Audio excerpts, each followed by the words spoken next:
Hola a todos, en esta oportunidad vamos a desarrollar el tema de las proteínas plasmáticas, la primera parte de este tema, repasando un poco las generalidades del mismo, las funciones de estas proteínas plasmáticas y el concepto importante de...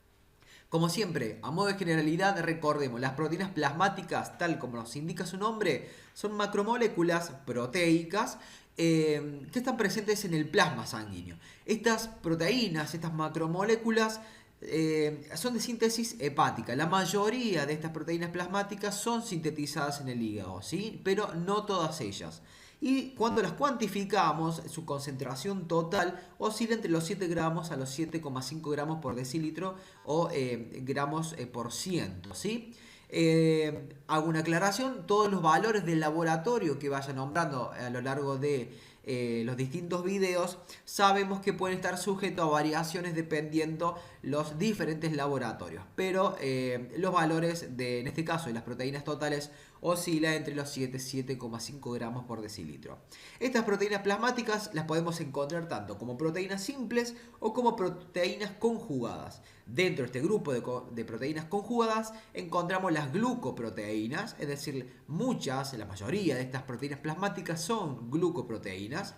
Pero también encontramos, por ejemplo, las lipoproteínas, que ya la hemos desarrollado también en algún que otro video, donde en estas lipoproteínas que participan en el transporte principalmente de lípidos, de triglicéridos, de colesterol, encontramos las estructuras como son los kilomicrones, la HDL, VLDL, LDL, ¿sí? Estas proteínas plasmáticas vamos a ver que desempeñan múltiples funciones, pero dentro de estas funciones se encuentra una muy importante, que es el mantenimiento de la presión hidrostática ejercida por estas proteínas, ¿sí? A lo que lo denominamos como presión oncótica plasmática. La presión oncótica plasmática no es más que una presión hidrostática, pero que es ejercida puntualmente por las proteínas del plasma. Uno de los estudios más utilizados cuando queremos medir la cantidad de proteínas plasmáticas y a su vez identificar qué tipo de proteínas tenemos en ese plasma es el proteinograma electroforético, también conocido como electroforesis de proteínas. Lo que tenemos acá es un tubo de ensayo donde observamos que alrededor del 45% del contenido de la sangre corresponde a los elementos formes, a la porción celular roja, la serie roja, donde encontramos los hematíes o glóbulos rojos. Por encima se ubica una pequeña capa que se denomina como capa leucocitaria o capa leucocítica, que representa menos del 1% del contenido total de la sangre. Y esta capa leucocítica está formada por las plaquetas, que sabemos que son estos fragmentos citoplasmáticos de los megacariocitos, muy importante para lo que es la reparación tisular y los procesos de hemostasia, ¿sí? La formación del coágulo. Pero también en esta capa leucocitaria encontramos lógicamente que los leucocitos, a los glóbulos blancos. Recordemos que los glóbulos blancos los dividimos en dos grandes grupos dependiendo de la presencia o no de gránulos intracitoplasmáticos, ¿sí? Gránulos específicos. De ahí aparecen los granulocitos, aquellas células, aquellos glóbulos blancos que contienen gránulos específicos en su citoplasma, donde están los neutrófilos, que son los más abundantes. En segundo lugar encontramos los eosinófilos, que participan en procesos de alergia, infecciones parasitarias, y en menor medida encontramos los basófilos, que corresponden, son granulocitos alrededor del menos del 1%. Y por otro lado encontramos otro grupo que son los agranulocitos, es decir, aquellos glóbulos blancos que no contienen, como vemos, gránulos específicos en el citoplasma. Los monocitos, que son células de gran tamaño con un núcleo arriñonado, y los linfocitos, que corresponden de entre el 20 y el 30% de estos glóbulos blancos, que a su vez se subclasifican en diferentes tipos, como bien sabemos. Alrededor del 55% de la sangre corresponde al plasma. El plasma es un fluido que está compuesto mayoritariamente, como vemos, por agua. Y esa agua que contiene el plasma se encuentra solubilizado un montón de componentes. Por un lado encontramos en suspensión a los elementos formes, a los glóbulos rojos, glóbulos blancos y plaquetas. Y por otro lado encontramos solubilizados diferentes moléculas tanto orgánicas como inorgánicas. Un 7% del plasma lo constituyen las proteínas plasmáticas, lo que nos vamos a centrar en este video. Estas proteínas plasmáticas, como vemos, está formada principalmente y mayoritariamente por la albúmina. La albúmina es una proteína plasmática que representa cerca del 40 al 60% del total de las proteínas plasmáticas. Por lo tanto, es la más importante, la más relevante. Va a ser la principal proteína plasmática encargada de mantener la presión oncótica, porque es la que se encuentra en mayor cantidad. Pero también esta albúmina cumple importantes funciones, principalmente para el transporte de diferentes moléculas, como son aquellas de naturaleza lipídica, como son los propios lípidos, también hormonas de naturaleza lipídica, como las hormonas esteroideas. Contribuyen también a la presión oncótica del plasma, como vimos. También participan en el transporte en menor medida de hormonas tiroideas, de distintos fármacos, entre otros. Después tenemos un 35% de estas proteínas plasmáticas que corresponden a otras globulinas. Dentro de estas globulinas encontramos un gran grupo de proteínas que se encargan, por ejemplo, del transporte de iones. Ahí aparece la ceruloplasmina para el transporte de cobre, la transferrina para el transporte de hierro. También transportan hormonas, lípidos. Y cumplen o desempeñan muchas de estas globulinas una función inmunitaria. Recordemos que dentro de las globulinas tenemos a las gamma globulinas, también conocidas como inmunoglobulinas o anticuerpos, ¿sí? También son proteínas del plasma. Un 4% corresponde al fibrinógeno, proteína muy importante, que como bien sabemos, este fibrinógeno va a ser un precursor de la fibrina. La fibrina es una proteína que se va a generar al finalizar la cascada de coagulación, y esta fibrina me va a dar un entramado, una malla que va a retener a diferentes glóbulos rojos, a plaquetas, formando el coágulo sanguíneo para el proceso final de hemostasia y la detención de la pérdida sanguínea. Y después tenemos menos del 1% que corresponden a proteínas reguladoras, en las que encontramos diferentes enzimas que también podemos cuantificar en el plasma. Encontramos hormonas de naturaleza peptídica, como son la insulina, el glucagón, proteínas de la coagulación, todo lo que son factores de coagulación, antifibrinolíticos, entre otros, ¿sí? Están dentro de estas proteínas reguladoras. Y vemos que el 1% del plasma corresponde a otros solutos, ¿sí? Que son estos solutos que estaban solubilizados en el agua del plasma. Y encontramos los electrolitos, como son el sodio, el potasio, el cloro, ¿sí? El anión cloruro, el catión calcio. También encontramos los nutrientes orgánicos que van a ser transportados a través de la sangre, ¿sí? Solubilizados en la sangre, ácidos grasos, glucosas, aminoácidos, ¿sí? Y lógicamente que también vamos a encontrar los productos de desecho de ese propio metabolismo orgánico. Y ahí aparece la urea, aparece la bilirrubina, aparece el amoníaco, entre otros. Entonces decíamos que el plasma, al tener solubilizada y al transportar diferentes moléculas, lo va a intercambiar con los diferentes tejidos. Lo que tenemos a la izquierda es un esquema que representa un capilar sanguíneo. Recordemos, el capilar sanguíneo es uno de los vasos sanguíneos de menor calibre. Está formado solamente por una capa de células, que es el endotelio vascular, si es un epitelio plano simple, y como observamos, este epitelio bien plano permite un fácil intercambio entre lo que está circulando en el interior de ese capilar con el medio externo, ¿sí? Con el espacio intersticial, el líquido intersticial, y por ende también con los diferentes tejidos. Hay un intercambio continuo que sale hacia el exterior del vaso, y también los diferentes tejidos y ese líquido intersticial va a estar intercambiando o ingresando cosas al interior del torrente sanguíneo. Cuando hacemos un corte transversal de este capilar sanguíneo, lo que encontramos son las células endoteliales, que corresponden a este epitelio plano simple, ¿sí? Y como observamos, entre cada una de estas células encontramos algunos poros que se generan, ¿sí? En los sitios de unión. Por fuera está el líquido o el espacio intersticial. Entonces vamos a ver cómo las diferentes moléculas que se transportan por medio de la circulación van a intercambiarse con ese fluido intersticial, con los diferentes tejidos. Bueno, por un lado tenemos diferentes moléculas que por sus dimensiones moleculares, porque son de pequeño tamaño, porque son liposolubles, porque digamos, zona polares, tienen la capacidad de poder intercambiar, de atravesar la membrana plasmática sin ningún problema por difusión simple.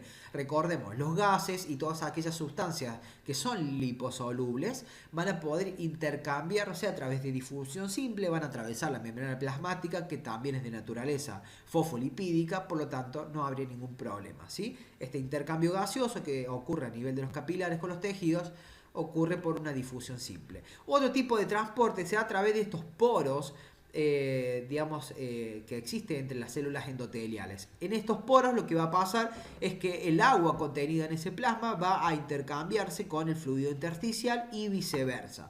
Y al intercambiarse el agua, lógicamente que también van a estar realizando un intercambio de todo aquello que esté solubilizado en el agua, tanto intravascular como en el fluido intersticial.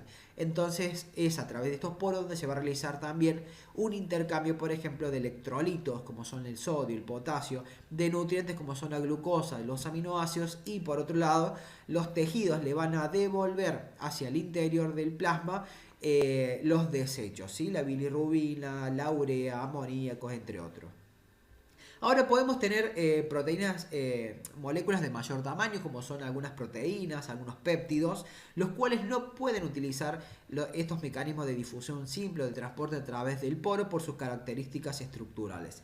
Ahí aparece un tercer mecanismo de transporte en masa, que corresponde a un proceso de transcitosis. La transcitosis, como vemos en este esquema, recordemos que engloba, por un lado, una endocitosis de ese endotelio vascular desde el lado intravascular, ¿sí? Se produce una endocitosis, se forma una vesícula de transporte que va a atravesar todo el espesor de esa célula endotelial y va a culminar con una exocitosis en la superficie extravascular, ¿sí?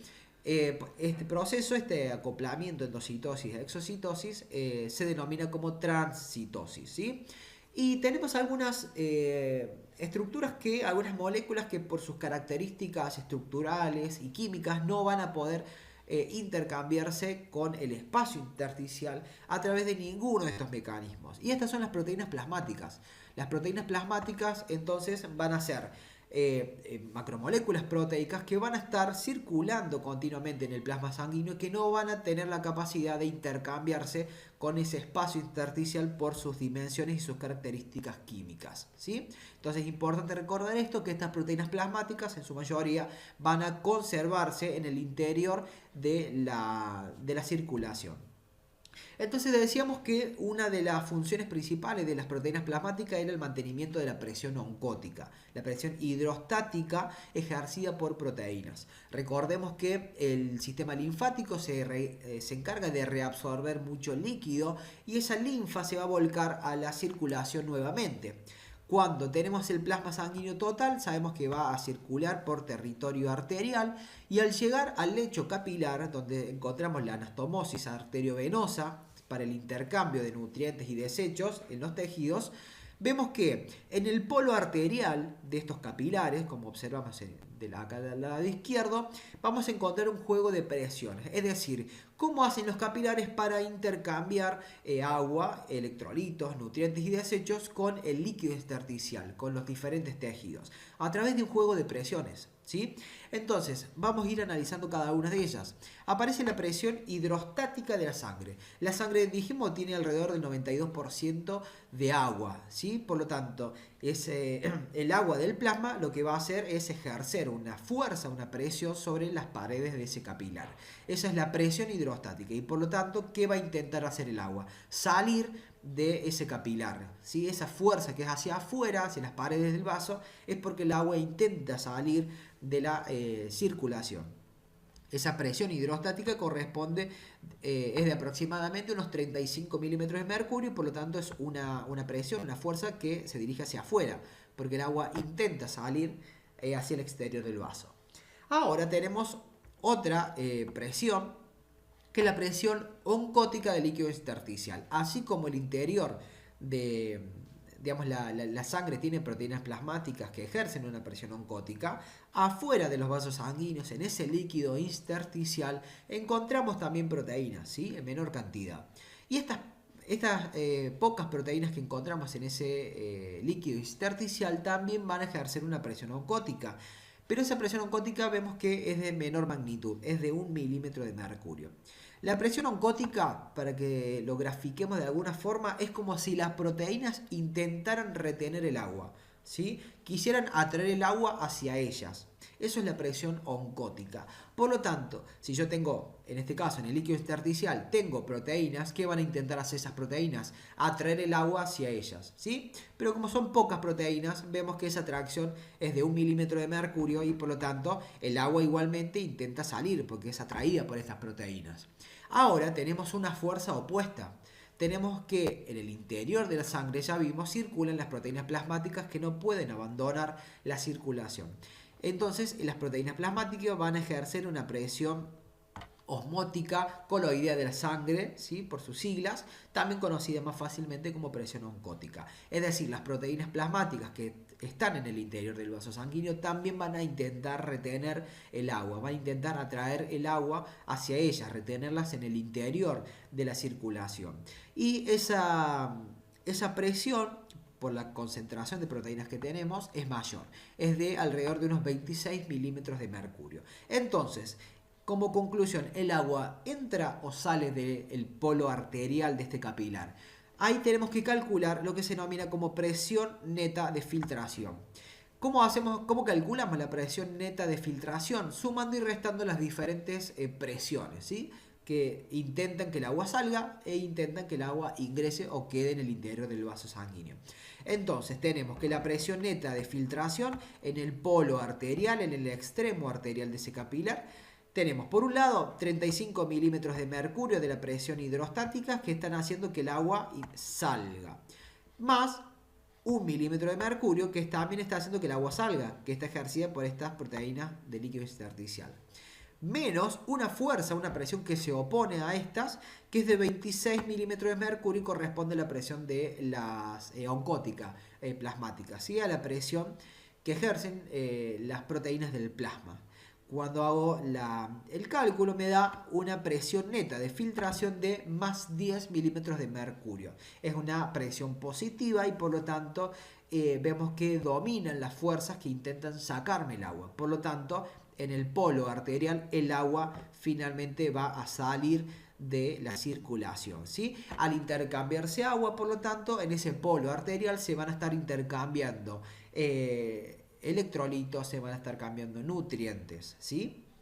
Perfecto, entonces de esta forma los nutrientes, los iones, el agua que es transportado por la circulación va a poder nutrir a los diferentes tejidos. Estos tejidos van a utilizar estos nutrientes y lo van a devolver en forma de desechos. Ahora vemos acá una transición en la anastomosis arteriovenosa y cuando llegamos al polo venoso, al extremo venoso de este lecho capilar, estamos en presencia de presiones diferentes, ¿sí?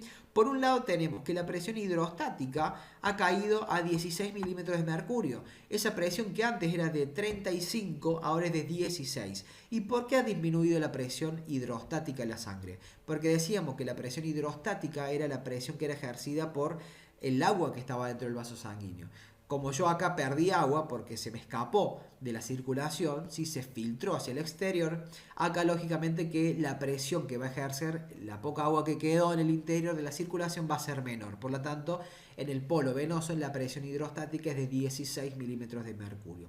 Como vemos, la presión hidrostática es la única que cambia, ¿sí? Es de 16 milímetros de mercurio. Todavía seguimos teniendo 1 milímetro de mercurio que me ejercen las proteínas del líquido intersticial, porque esas proteínas no se cambian, y también tenemos los 26 milímetros de mercurio que me ejercen hacia adentro las proteínas plasmáticas, ¿sí? La presión oncótica de esas proteínas plasmáticas. ¿Y por qué la presión oncótica de las proteínas plasmáticas en el polo venoso es de 26 milímetros de mercurio y en el polo arterial también es de 26 milímetros de mercurio? Porque habíamos dicho que las proteínas plasmáticas no pueden abandonar la circulación. Por lo tanto, si no pueden abandonar la circulación, van a estar ejerciendo siempre la misma presión oncótica, porque su concentración no cambia.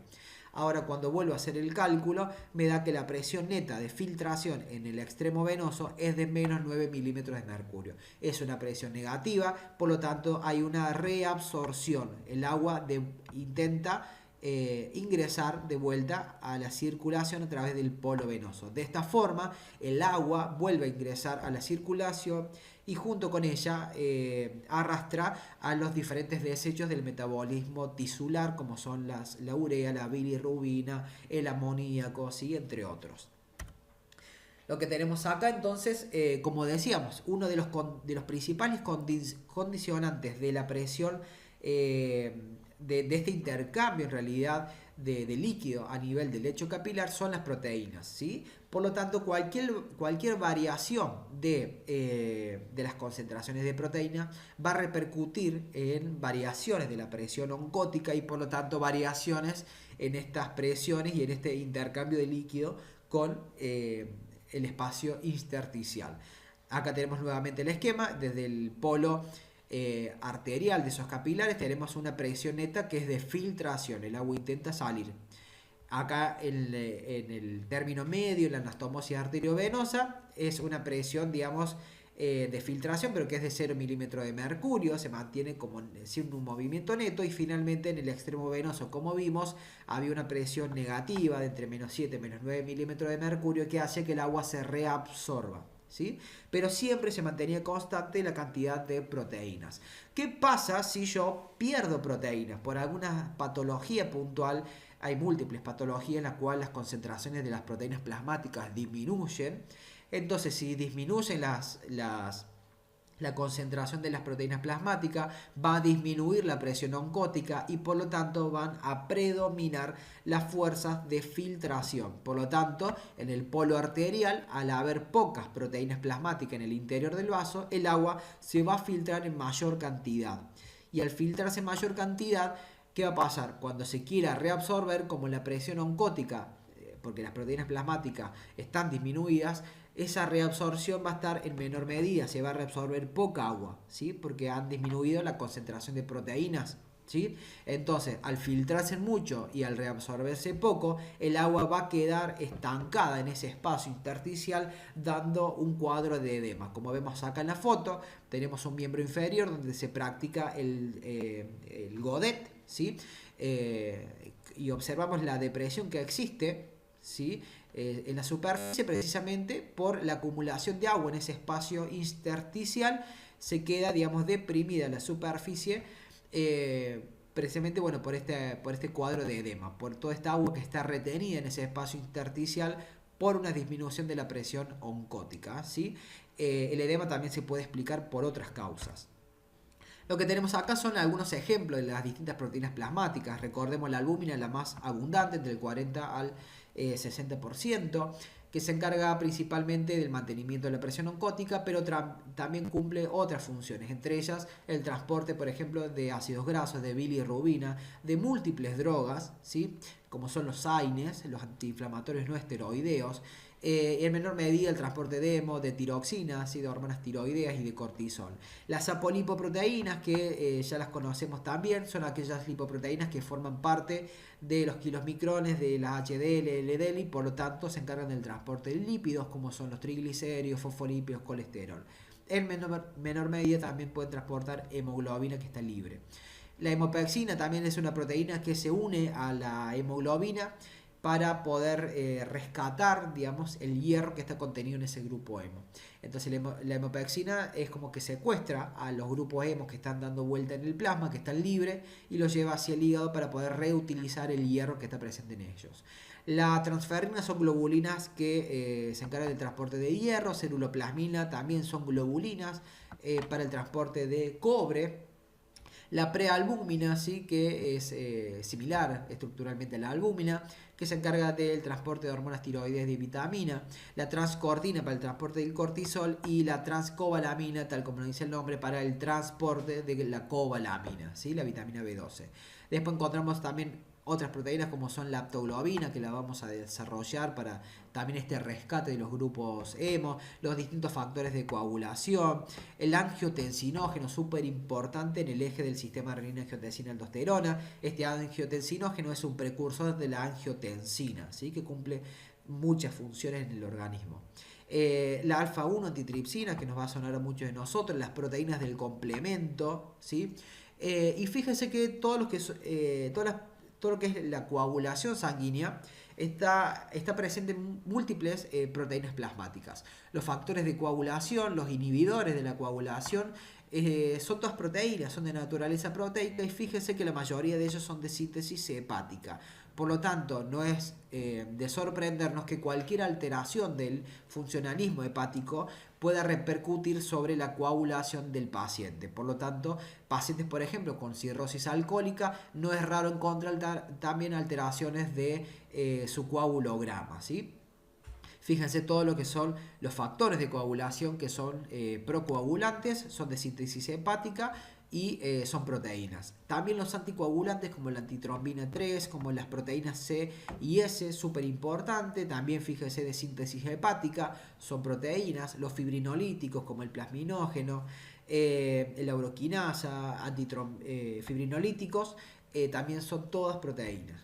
Bien, a manera de conclusión, las proteínas plasmáticas, entonces recordemos que son macromoléculas proteicas heterogéneas, porque son cientos, que están presentes en la sangre y que por lo tanto desempeñan múltiples funciones. La mayoría de ellos son glucoproteínas, es decir, son proteínas conjugadas, pero también encontramos las lipoproteínas y también existen proteínas simples, ¿sí? La albúmina es la principal proteína del plasma, la más abundante, y por lo tanto es la principal proteína responsable del mantenimiento de la presión oncótica del plasma. Y muchos procesos fisiopatológicos y sus hallazgos semiológicos están vinculados con ese desequilibrio de presiones que ocurre por las modificaciones de la presión oncótica plasmática y de la presión hidrostática, tal como vimos en el ejemplo anterior del edema, por ejemplo. Se produce por este desequilibrio de presiones, ¿sí? Bueno, eso es todo, espero que les sea de utilidad. Me pueden seguir a través de mis redes sociales.